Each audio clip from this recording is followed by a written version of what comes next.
The DFL booth. I went to the DFL booth numerous days, almost every day, and I was struck by, they had a little rotating set of columns, each column representing an issue, and each day a person could come and put a P in the columns, or perhaps just once per person. I'm not sure exactly what the rules were because I did not participate. But I was struck by, on all the issues that mattered to them, far and away the biggest issue, by far, was the issue that Keith Ellison and Tim Walz have already spoken to and have said that there is no change in that issue possible, and that's the issue of abortion. Tim Walz and Keith Ellison have said and put on social media that because of Doe v. Gomez in 1995, the Supreme Court has provided constitutional protection for all women to have access to abortion. And I agree with Tim Walz and Keith Ellison. That's my impression as well. But it was impressive to me that that was the key issue for the DFL booth. There were no issues that mentioned kids, safety, crime, inflation, economy.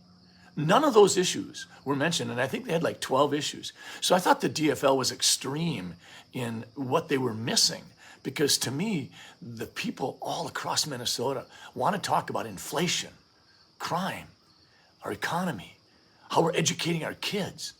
These are the issues that I think are the heartbeat of Minnesotans. But they weren't mentioned at all on this daily tally of what matters to folks visiting the DFL booth. So I thought that was extreme.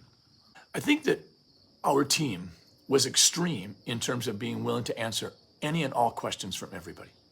There were people that swore at me. There were people that flipped me the bird.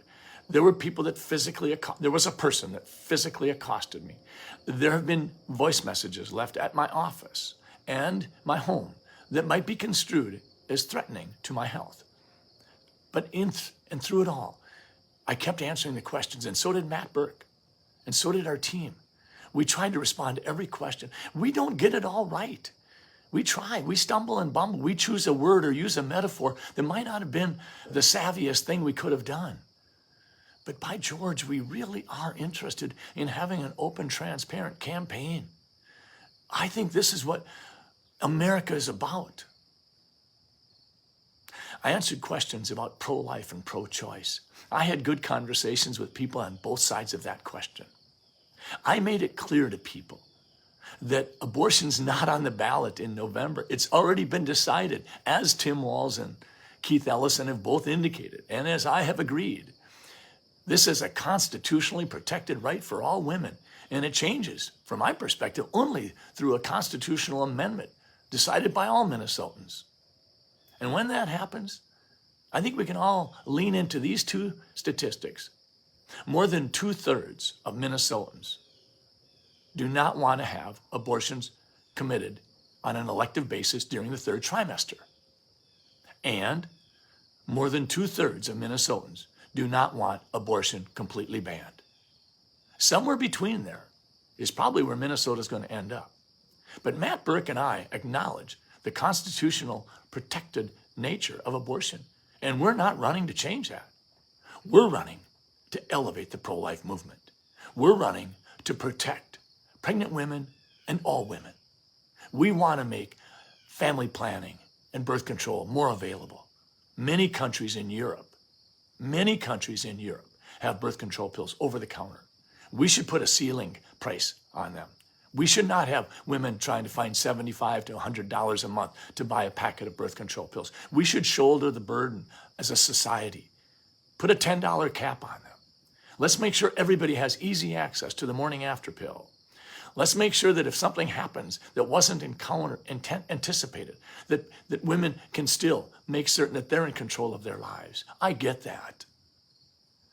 Matt Burke and I didn't run for governor and lieutenant governor so we could jump into this hornet's nest. We're not interested in trying to create winners and losers. We had no idea when we said yes that Roe v. Wade would be overturned.